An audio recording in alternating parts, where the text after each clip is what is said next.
Trailer കാത്തിരുന്ന trailer വന്നു, എങ്ങനെയുണ്ട് എക്സ്പീരിയൻസ്? യെസ്, കളങ്കാവലിൻ്റെ ട്രെയിലർ ഇപ്പോൾ നമ്മൾ കണ്ടോളൂ. നമ്മൾ ആ എക്സ്പെക്ട് ചെയ്തതിൻ്റെ ആ ഒരു പീക്കിലാണ് അതിൻ്റെ ട്രെയിലറിൻ്റെ എൻഡ് കൊണ്ട് നിർത്തിയേക്കുന്നത്. അതാണ് നമ്മളെ ഏറ്റവും കൂടുതൽ ഇനിയും അടുത്ത അതിൻ്റെ ഓരോ അപ്ഡേറ്റ് വരാൻ വേണ്ടി നമ്മളെ വെയിറ്റ് ചെയ്യിപ്പിക്കുന്നത്. മമ്മൂട്ടി ഇതിലൊരു അസാധ്യ പെർഫോമൻസ് എന്നുള്ള കാര്യത്തിൽ ഒരു തർക്കവും വേണ്ട. അത്രയധികം ഇമ്പാക്റ്റ് പോസ്റ്റർ ഇറങ്ങിയപ്പോൾ തന്നെ ഈ പടത്തിനുണ്ടായിരുന്നു. നായകൻ ഒരു ഇത്രയും വലിയൊരു വില്ലനിസത്തിലേക്കൊക്കെ വരുമ്പോൾ എങ്ങനെയുണ്ട് നിങ്ങളുടെ പ്രേക്ഷകൻ എന്നുള്ള രീതിക്ക്? പ്രേക്ഷകൻ എന്ന് പറഞ്ഞാൽ മമ്മൂട്ടി അങ്ങനെ ഈ അടുത്തെങ്ങനെ അങ്ങനത്തെ ഒരു വില്ലൻ കഥാപാത്രം ചെയ്തിട്ടുണ്ടോ എന്ന് നമുക്ക് സംശയമാണ്. ഇത്രയും ഡാർക്കായിട്ടല്ലേ? ഇത്രയും ഡാർക്കായിട്ട്.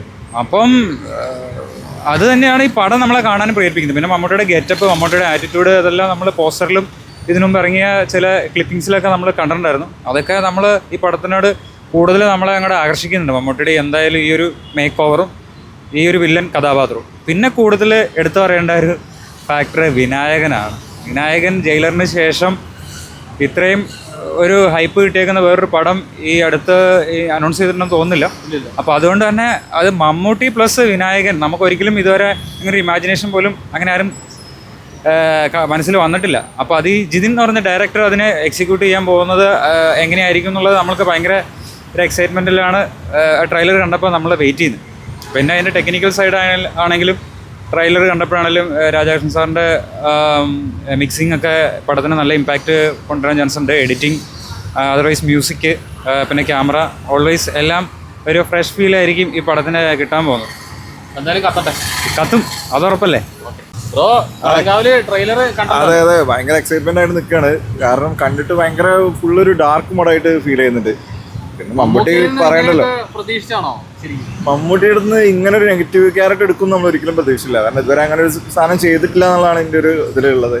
പിന്നെ ട്രെയിലർ കണ്ടപ്പോൾ ലാസ്റ്റ് ആ ഡയലോഗിൽ എന്താ പറയുക, ഇത് കൊലകളുടെ ഒരു അയ്യരുകളി ആയിരിക്കും എന്ന് തോന്നുന്നു. ഭയങ്കരമായിട്ട് പ്രതീക്ഷ ഉണ്ട്. അതെ, എല്ലാം ഉണ്ട്. അതിൽ നമുക്ക് നമ്മളെ പ്രേക്ഷകർക്ക് വിട്ടുകൊടുക്കുകയാണ് ബാക്കി. സൗണ്ട് ഒരു രക്ഷയില്ല. എസ്പെഷ്യലി രാജൻ സാറ് അടിപൊളിയായിട്ട് ചെയ്യും. അത് ചെയ്യുന്ന ആളാണ്. ഒരുപാട് പടങ്ങൾ അങ്ങനെയാണുള്ളത്. അപ്പം അതിൻ്റെ എക്സ്പീരിയൻസ് അത് വേറെ തിയേറ്ററിൽ നമുക്കൊരു ഭയങ്കര ഒരു ഇമ്പാക്റ്റ് ആയിരിക്കും ഈ പടം. എന്തായാലും അദ്ദേഹം ഒരു 9 മാസം മാറുന്നതിനുള്ള ഒരു അതെ വൺ തിരിച്ചുവരവായിരിക്കും. ഭയങ്കര പ്രതീക്ഷയുണ്ട്. സൂപ്പർ. മമ്മൂക്കയുടെ അസുഖത്തിന് ശേഷം ശക്തമായ തിരിച്ചുവരവാണ് കളങ്കാവ്. കിട്ടില്ല മൂവിയാണ്. ഇതേപോലെ കഴിഞ്ഞ റൊഷാക്ക്, നൻപകൾ, അതെല്ലാം ഈ ടൈം മൂവീസാണ്. നെഗറ്റീവ് റോളാണ് ചെയ്യുന്നത്. വേറൊരു ആക്ടർ ധൈര്യം കാണിക്കില്ല. പിന്നെ വിനായകൻ കിട്ടില്ല. പക്ഷെ പുള്ളി ഇപ്പോൾ ഭയങ്കര ആക്ടിങ് കൊണ്ട് റോൾസ് ചെയ്യണം. ഇത് പുള്ളിയുടെ ശക്തമായ തിരിച്ചുവരവായിരിക്കും. ഗ്യാപ്പ് എടുത്തല്ലോ, ഒരു 9 മാസം ഗ്യാപ്പ് എടുത്തല്ലോ. ശക്തമായ തിരിച്ചുവരവായിരിക്കും.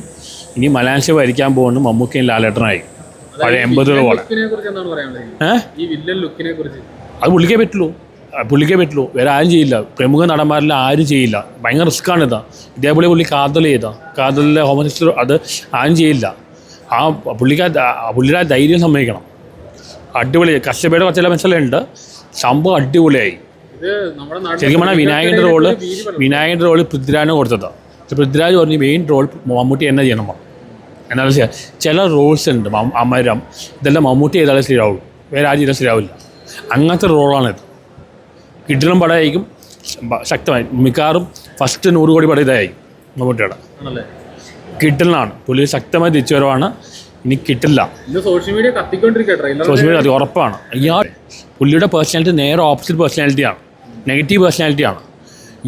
ഇത്രയും സ്റ്റാർഡമുള്ള ആൾ, ഇത്രയും പൊസിഷനുള്ള ആൾ നെഗറ്റീവ് റോൾ ചെയ്യുകയാണ്. അത് ഭയങ്കര ധൈര്യമാണ്.